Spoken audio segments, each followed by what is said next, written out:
Oi pessoal, hoje eu vou falar um pouquinho da história da dublagem, tá? Então nós estamos fazendo aí essas aulas online. Então vamos lá, bom, a história da dublagem. Vamos conhecer um pouquinho da história da dublagem no mundo. Em 1925 começaram a aparecer os filmes com som. Entretanto, a primeira dublagem ocorreu em 1927 com o filme O Cantor de Jazz, onde nem todas as falas eram dubladas. O filme Luzes de Nova York, lançado em 1923, foi o primeiro totalmente a ser dublado. Com a nova ideia da dublagem de filmes, começou então a corrida para tentar reproduzir as obras cinematográficas em vários idiomas, mas ainda não havia tecnologia suficiente. Então a solução foi refilmar tudo. Olha só a trabalheira. E eles refilmaram em outros idiomas, né? Com os mesmos atores e equipe. Já imaginou o trabalho que dava para você? Faz um filme americano e manda um filme lá na Arábia. Aí tinha que fazer toda a gravação por causa do áudio. Não dá, né? Então, em 1930, o Carroll inventou um sistema de gravação que permitia a sincronização do áudio com a imagem. Isso lá em 1930. A dublagem também passou a servir de auxílio para melhorar o som dos filmes. Então, bem interessante. Vamos agora conhecer a história da dublagem no Brasil. As primeiras dublagens foram dos desenhos animados, para a alegria das criançadas. E em 10 de janeiro de 1938, começaram as gravações nos estúdios da Cinelab em São Cristóvão, no Rio de Janeiro. Eles começaram com a Branca de Neve e os Sete Anões, com a supervisão da própria Walt Disney, é claro. Aliás, esse é um filme que dificilmente a gente vai encontrar em inglês aqui no Brasil. A gente acostumou a assistir esse filme apenas no dublado, né? Mas agora deve ter, sim. Às vezes vai achar os filmes aí espalhados pela internet. E quem foi Herbert Richards? A pergunta que todo mundo faz, né?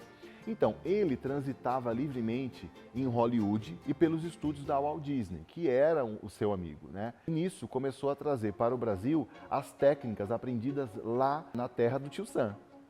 Nas décadas de 1940 e 1950 é que os filmes brasileiros começaram a adquirir a dublagem em estúdio para melhorar o som. E depois, com o sucesso da televisão, a dublagem se tornou imprescindível. Mesmo porque, na época, a legendagem era precária. Apenas como curiosidade rápida, só para vocês terem uma noção. Naqueles rolos gigantes de filmes, que logo logo nós vamos falar sobre Os Anéis, eram feitos mais ou menos assim. Primeiro eles abriam o rolo e colocavam as letrinhas, uma por uma, no negativo do filme. Passavam uma espécie de cera e assim eram rodados os filmes com legenda. Já imaginou fazer um filme? Meu Deus! Fazer toda a legendagem do filme colocando letra por letra. Vocês vão ver agora um documentário que a HBO fez chamado Os Donos da Voz. É um documentário bem interessante, bem legal, que explica um pouco do começo da dublagem em estúdio, como era uma coisa de louco aqui, né? Então, só para você ter uma ideia, para fazer uma voz que aos poucos sumia, o ator tinha que ir se afastando do microfone. E falando nisso, a gente sempre fala aqui para vocês, né, que na hora de dublar, sempre tendo aqui ó, um palmo de distância do microfone, não muito assim, não encosta muito para não ficar estourando o som e também não fica muito distante, porque senão a sua voz ela vai ficar distante, tá? Então, deem uma olhada nesse filme, mas antes tem uma história da Itália, só para vocês terem uma ideia, que a partir de 1919 a Itália conhecia o fascismo. Foi por causa dele que até hoje, por lei, todos os filmes estrangeiros que são exibidos no país, eles devem ser obrigatoriamente dublados. Isso é bem interessante porque nesses países, quando vinha um filme americano, por ser um sistema que eles tinham medo, né, a insegurança, eles queriam que realmente fosse dublado para que não tivesse nenhuma interferência de um país capitalista ou do mundo aí americano. E também ajudou, né, criou aí a desenvolver essa indústria que hoje muitas pessoas preferem assistir dublado, mas também o legendado, né? A gente sempre tem que pensar que a gente não pode excluir nenhuma das alternativas. O bom mesmo era ouvir, entender em inglês mesmo, né? Porque aí você tem noção de toda a interpretação. Que às vezes a legendagem também acaba tirando um pouco de tudo que a gente, né, da parte da cenografia, a gente às vezes não consegue nem prestar atenção. Mas o bom mesmo era saber inglês. Aí, mas quem não sabe, assiste um filme com legenda ou um filme dublado. Então, deem uma olhada aí no filme.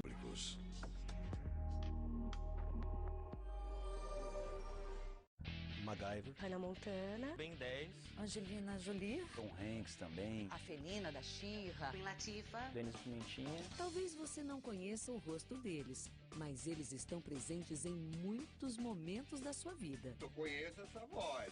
eu dublo a Sigourney Weaver, Padrinhos Mágicos, o Cosmo. a Lilica do Tiny Toons, Pocahontas, a Gabriela do High School Musical. eu passei a fazer o Jim Carrey. O Homem-Aranha é um que eu curto pra caramba. Buzz Lightyear, né? Ao infinito e além. Rony Weasley, do Harry Potter. a Sheila da Caverna do Dragão, Optimus Prime. O He-Man, né? Goku de Dragon Ball Z, eu faço o Bob o Construtor, Bob Esponja. Brinquedos novos! Para comemorar um ano de programação totalmente dublada, a HBO2 preparou um especial inédito para você. Vozes marcantes, curiosidades, história, adaptações. Descubra como seus filmes e séries favoritas ganham uma versão brasileira.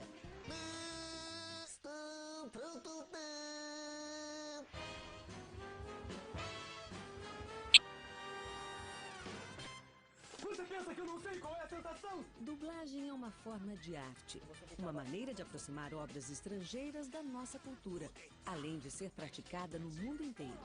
Há países que têm, por tradição, dublar tudo, inclusive para o cinema. O pessoal é nacionalista mesmo, o pessoal gosta do país, gosta da língua, e a língua faz parte da cultura. Você fala minha língua? Eu também. Eu assistia um filme dublado em alemão e não conseguia acreditar no quanto a voz do ator se parecia com a minha. Eu fiquei chocado. Parecia que eu estava falando em alemão e eu acho uma habilidade incrível, principalmente quando escolhem a pessoa certa para dublar a gente. Eu me vi em japonês, o que é fantástico. Em francês, eu me adoro em francês. Acho que fico muito sexy em francês.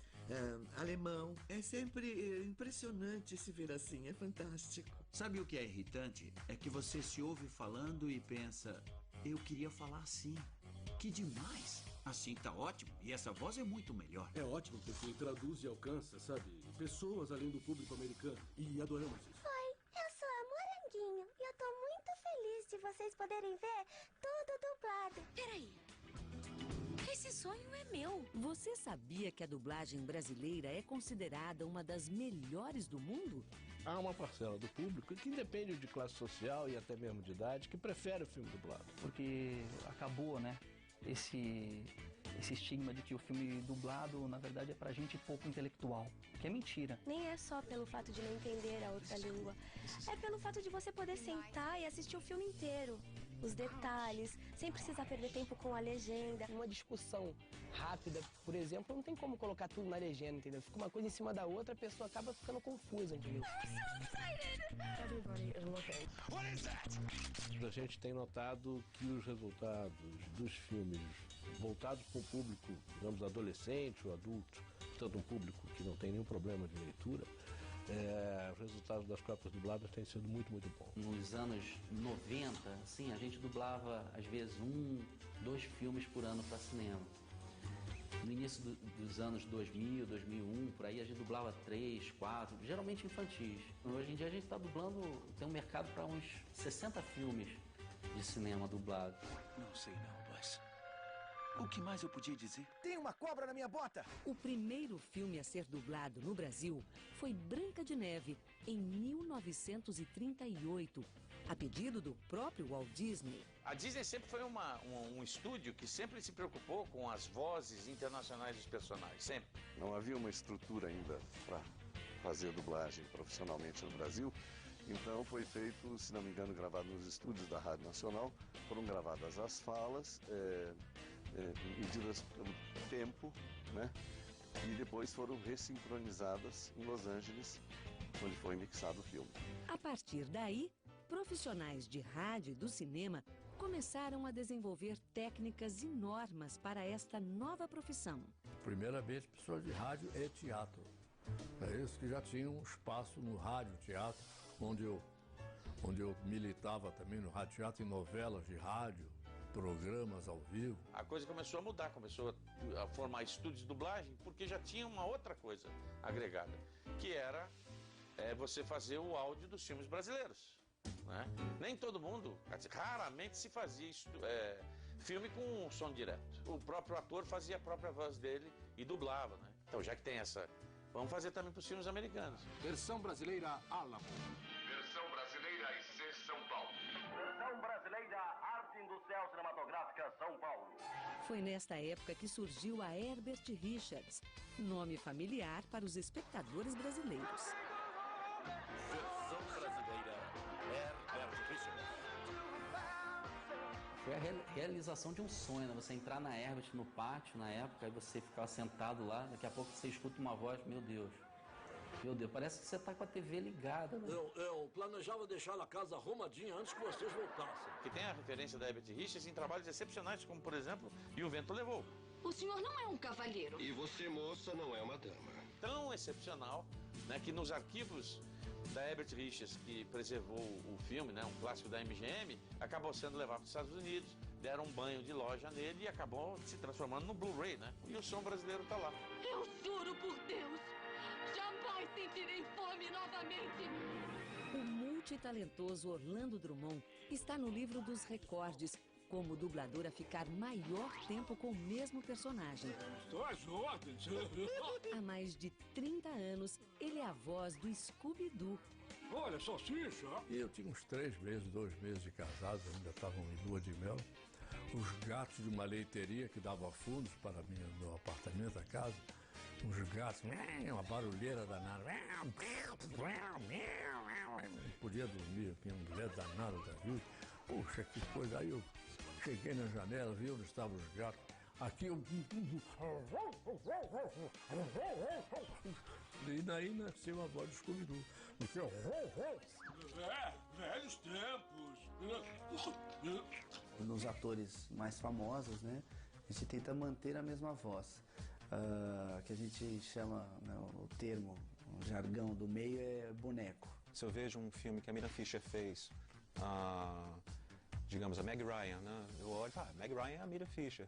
Eu vou no computador, tem um site da gente, né, que tem os dubladores, eu vejo, já fez a Miriam Fisher e fez, sei lá, outra atriz. Eu falo, mas eu quero a Miriam. Aí o diretor pode escolher, ou o cliente também, né? É isso que faz com que as pessoas se liguem no personagem. A voz brasileira deles. Então você não consegue imaginar o MacGyver, por exemplo, né? Sem a voz do Garcia. O seu nome é MacGyver? Que incrível, o meu também. É um prazer conhecer a concorrência. À medida que você vai dublando aquela mesma atriz, ela vai ficando mais fácil pra você, porque vai ficando muito familiar. O jeitinho, a forma de falar, você já vai conhecendo de verdade. O quê? Tem que falar a língua do país, eu tive que aprender quando cheguei. Freakazoid foi terrível, né? Que eu mudava o texto daquilo ali tudo, né? A diretora ficava assim, onde é que você tá? O que você fez? Eu falei, não, calma. Se precisar eu refaço, não tem problema não. Não dê atenção a esse cascateiro, Gugu. Cobre essas coxinhas que lá veio brutos, maldito. Durante muitos anos, os filmes foram gravados com todos os dubladores dentro do estúdio. Você só tinha um canal para captar o áudio, né? Só existia uma pista, como a gente costuma falar. Então, tinha que gravar junto. Juntava todo mundo, o elenco todo, dentro do estúdio. Às vezes tinha que só ia entrar 1, 2 horas depois, mas tinha que ficar ali junto, senão não começava o trabalho. Tem 5, 6 pessoas numa bancada, né? E às vezes 2, 3 fones, enfim. E aí é você pegar a sua deixa, né? Ele mandou, você já tinha que mandar a sua fala. Então um falava, chegava pra frente, o outro saía pra trás, aí entrava, e tudo sem fazer barulho, e olhando no texto e encaixando na boca. Eu achava que nunca ia conseguir olhar o texto e a tela ao mesmo tempo, e ainda por cima interpretar o personagem. Muita coisa ao mesmo tempo, né, Adelaide? O avanço nos equipamentos de áudio mudou a dinâmica dentro dos estúdios, permitindo que cada dublador gravasse sua parte separadamente. Agora você vê um de cada vez, então o sincronismo é mais detalhado, a atenção que você dá àquele ator, ela é mais presente. E tem a coisa do ritmo, cada um tem um ritmo, uma maneira de trabalhar, então todo mundo acho que trabalha mais à vontade. Mas eu falei que não. Ok, corta. Pra mim valeu, ok, deu. Tudo bem, João? Tudo bem. Eu acho dublagem a melhor escola que existe para um ator, porque ele tem o rosto pronto e tem que colocar a voz daquele rosto, a inflexão certa daquele rosto. Nós seremos bons escoteiros. Ih, o Guinho, Zezinho, olha só, que legal. Antigamente, muitos personagens de meninos eram interpretados por mulheres. Você gosta de beisebol? Quando eu comecei a dublar, tinha criança eventualmente dublando. Naquela época, os adultos faziam criança e as mulheres faziam os meninos. É assim que eu gosto de fazer. Então tá. Então, hoje em dia, a gente tem um elenco maravilhoso de crianças. É muito legal, crianças e adolescentes, né? Já não se usa mais essa coisa de fazer um adulto, fazer criança. São casos, assim, específicos mesmo. Puxa, como é que você faz isso? Bate aqui, vem 10. O processo começa quando o filme chega com o texto ainda na língua original e precisa ser traduzido e dividido em anéis, ou loop. O texto é todo cortado em anéis, com 20 segundos de cena cada anel. Inclusive, este anel é a unidade de remuneração do dublador. A cada 20 desses, o dublador ganha 1 hora. Nós temos, inclusive, 3 modalidades de remuneração. Os 2 principais protagonistas, os 2 principais coadjuvantes, e o resto é o elenco de apoio e vozerio. O vozerio é quando... os estádios, o burburinho do restaurante.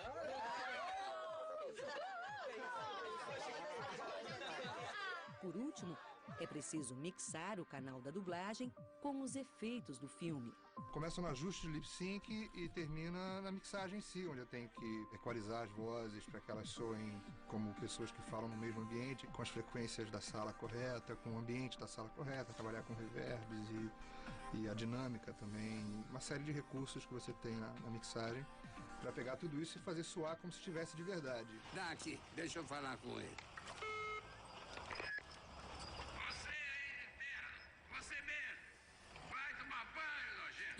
É um trabalho detalhado, feito com cuidado. Afinal, mais do que uma tradução, eles fazem uma versão brasileira. Isso aí tá gigante. Pode deixar bem simples todos os nomes. Vamos tentar? Vamos tentar uma. Este homem quer dar testemunho. Porque o texto ele é traduzido, mas tem que haver uma adaptação artística, tanto no sentido de tornar aquilo mais real, mais nacional, uma versão brasileira, quanto no sentido de ajustar pro sincronismo labial. Que coisa linda. E em japonês, então? Que você não conhece a melodia. Porque o inglês a gente está acostumado, você sabe mais ou menos o que o cara tá falando, né? Você já fez tantas vezes. O japonês não, né? E é gorogodogoi, parou, e ali foi toda aquela fala. Você fala, gente, como é que eu vou encaixar tudo isso? Olhe para os seus pés. Você tem que, evidentemente, respeitar, em primeiro lugar, o trabalho dos produtores originais, do diretor, do conceito dos roteiristas, evidentemente, mas se há uma piada, se há uma brincadeira, se há alguma coisa que é feita no original e que pode ser vertida sem que se perca o sentido geral do original, então é bom você poder trazer um pouco para a nossa realidade também, porque senão você não comunica. Meu nome é Ken. Barbie, a gente por acaso se conhece? Eu me lembraria. Toda trabalhada na Polaina. É o que há esse lencinho, né? Vou fazer uma frase do Buzz que o pessoal gostou muito, né? E foi mais ou menos assim, quando o Ken, aquele boneco meio, digamos... não, sem preconceito. Aquele boneco de plástico chega pra ele e fala assim, Buzz, faça isso, faça aquilo. Aí ele, positivo, metrosexual de plástico. Essa frase não está no original. Ele fala assim, positivo, brinquedo de menina, uma coisa assim. Acho que é isso, né? Eu soltei, falei, vou soltar essa. Aí quando eu virei pra ver a reação do Garcia Júnior, ele tava assim, aí tava arriado. Eu falei, caramba, ele vai me bater. Ele ficou chateado. Ah, meu Deus. Aí ele levantou e tá chorando. Você é um desgraçado. Tá, deixa. O tradicional ritual da rosquinha. Mestre Splinter, a gente tem que pegar o destruidor. Vambora, galera! Não é à toa que essas vozes são tão especiais para muitos. Seja nos desenhos animados da infância, em filmes clássicos na TV ou em blockbusters no cinema, o trabalho dos dubladores está tão presente em nossas vidas que eles são quase como nossos velhos amigos. Tanta gente na rua, rapaz, o Scooby-Doo aí é criança, então eu fico até rouco às vezes quando vou a certos lugares. Uma vez eu tava... Minhas filhas, a gente escolhendo, não, aquilo ali é legal. Aí uma moça reconheceu e ela ficou muito emocionada e começou a pedir autógrafo. E todo mundo na loja parou pra me olhar e tipo, quem é? É a famosa quem, né? Que eu fiz muita criança comer, muita criança largar chupeta. E eu ligava, eu gravava. Tem gente que fala, poxa, eu vi quando jovem e agora meu filho tá vendo também. Ah, eu quase choro com isso, entendeu? É muito forte pra mim. E é um pouco estranho que às vezes você tá em algum lugar, você tá num restaurante, as pessoas estão vendo um filme, por exemplo, e estão rindo, estão dando gargalhada e não sabe que é você que tá ali do lado, né? E se você disser, ainda não vão acreditar. Eu sou Adam, príncipe de Eternia, defensor dos segredos do Castelo Grayskull. Este é Pacato, meu melhor amigo. Fabulosos poderes secretos me foram revelados no dia em que ergui a minha espada mágica e disse: pelos poderes de Grayskull, eu tenho a força! Ao contrário do que muitas pessoas pensam, o dublador não sabe o que vai fazer antes de chegar ao estúdio. Deixa eu entender essa fala aqui. O sangue saiu de uma prova que estava lá no laboratório. O cara nunca matou ninguém, nunca... Entendeu? Foi tudo plantado. Ok, vamos tentar. É legal o trabalho de vocês ficam o dia inteiro vendo filme, né? E tem que falar junto, é mó barato, deve ser legal, é fácil, né? Mas não é bem assim, né? O dublador não sabe nada do filme, tá vendo pela primeira vez o contato com o texto, com aquele personagem e tem que fazer logo, rápido. A gente trabalha num ritmo de produção muito grande, né? Então, normalmente um longa-metragem a gente leva uma média de 20 horas para fazer. E uma série leva mais ou menos umas 30 horas, dependendo do número de episódios. Mas o que eu preciso mesmo eu preciso ir ao banheiro. Eu preciso. O mais é que eu preciso mesmo tem que pegar um pouquinho antes, Tati, que atrasou. Eu, como diretor, eu assisto o filme primeiro, então eu pego o filme original, aí eu levo pra casa, eu que seleciono as vozes e depois dirijo o sincronismo, né? Se passou um pouquinho, se ele começou atrasado, se ele deu a inflexão correta. Porque às vezes o cara acabou de dublar uma comédia e chega naquele pique para dublar um drama. Então o diretor tem que trazer o dublador para aquela emoção. Ela acreditou no terremoto. Claro, você tem essa brincadeirinha de terremoto desde que a gente era criancinha. Dá pra parar com isso? Ô Diego, a última pode fazer com mais sorriso. Isso é muito engraçado, porque uma hora você é criança, outra hora você já é orientadora dos alunos todos. Aí é trabalhar o ator, deixando ele bem confortável, bem à vontade, para ele também entrar no personagem. Se o diretor não estiver atento, se o diretor não sacar, dança o filme todo. Porque tudo é contracenação, só que o cara não está contracenando com ninguém, ele não está tendo a resposta do outro dublador, né? Coisa de maluco, se você pensar bem. Um monte de gente falando uma língua diferente e encaixando numa, né? O cara falando inglês e você encaixando em português, interpretando, dando sua alma ali. É bonito e é louco. É uma profissão maluca. Aprendemos todas as línguas da Terra através da internet. Autobots, transformar. Invadimos os estúdios para mostrar os bastidores da dublagem de algumas superproduções. Qual é dessas lâmpadas, Sr. Han?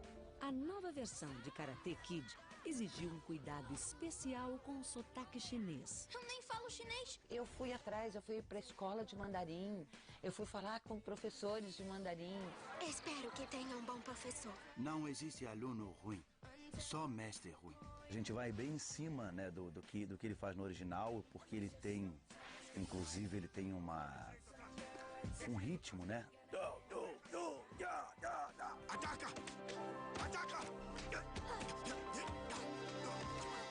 Bom, mas sem caída. Aí você tem que ir bem no ritmo dele, aí você assiste umas 3, 4 vezes para poder gravar certinho. E mesmo assim a gente ainda conserta alguma coisa aqui, outra ali, pra gente ir fazendo devagarinho. O novato Cadu Pascoal é quem empresta a voz a Jaden Smith. Onde aprendeu a lutar Kung Fu? Com meu pai. Você já ensinou alguém? Não. E gostaria? Depende. Do quê? Motivo. Que tal pra dar porrada em alguém? Não fala porrada. Desculpa. O Jaden, ele é muito diferente de mim, então eu acho que exigiu um esforço maior, né? Sou meio zen, ele é mais agitado, o personagem também é bem mais agitado. Mas eu tentei também fazer a cena, fazer o que ele tá fazendo na cena, né? No caso, a expressão corporal dele, ele tá caminhando, então como ele caminharia, né? Meio assim, jogadinho. Eu tenho concentração. Meu Deus! Sr. Han! Seu concentração. Precisa mais concentração. A gente, quando faz um filme, a gente quer verdade para esse filme. A gente quer que a pessoa entre no cinema e entre no filme e não fique, ai, que dublagem, ai, que isso. Não, não existe dublagem. Existe você assistir ao filme. A saga de Harry Potter conta com o mesmo elenco principal de dubladores desde o primeiro filme. Harry, o que foi? Nada. Como era um filme que ia tomar uma repercussão muito grande, eles pediram testes, né? É isso. Eu só preciso de sorte. E eu fui escolhido depois de ter feito o teste, entendeu? Mas eu não tinha noção de nada, não sabia, não conhecia o livro. Mas a gente não precisa ler os livros, porque a gente dubla o que tá ali. O Harry Potter é um personagem tímido, tal, o cara fala baixo. Poucas vezes ele aumenta o tom de voz. E eu, retraído, né? Eu sou mais extrovertido, pô, tô sempre brincando, rindo. Ele é totalmente diferente de mim, né, cara? É brilhante, mas que dá medo, dá. Eu sempre falo que no começo, quando era criança, tinha medo de aranha também. Aí já se identifiquei um pouco. Aranhas, por que aranhas, Harry? Caio César e Charles Emanuel passaram pela adolescência junto com seus personagens. O Daniel, quando eu cheguei pra dublar, ele já estava com a voz muito grave. E a minha voz estava passando por aquela mudança de voz. Tinha sílaba que a voz saía grossa, tinha sílaba que a voz saía aguda. Vocês deem fora daqui. Não estão um tanto quieto demais. Hagrid foi quem me avisou, mas eu sou o eleito. Tá bom, desculpa. Vamos, Harry. Temos um jogo pra ganhar. A dele mudou mais rápido que a minha. Logo no segundo filme ele já tava com uma voz super adulta. Tava uma voz de criança, assim, e de repente... Harry! Ron Weasley. Pelo menos avisei sobre os dragões. Eu pensei que fosse perder aquela última. Isso é bom, que a gente foi crescendo junto e a voz também foi crescendo. Pensa que não sei qual é a sensação? Você não sabe qual é a sensação! Os seus pais morreram! Você não tem família! Pare! Os fãs mais animados e entusiasmados de dublagem são os apaixonados por séries japonesas. Boa tarde! Durante o ano inteiro, dubladores são convidados para participar de eventos espalhados pelo Brasil. É essa galera aqui que faz com que eu entre no estúdio mais feliz, mais animado, com maior dedicação. A gente vai nesses eventos, da palestra, falar sobre dublagem e tal, nós somos convidados direto, né? E é impressionante a quantidade de gente e o carinho. É muito bonito. Ah, Plankton, seu maldito! Eu vou acabar com você com um golpe que aprendi com um grande amigo meu que tem um cabelo muito esquisito. É mais ou menos assim. Primeiro você faz isso, depois movimento pélvico.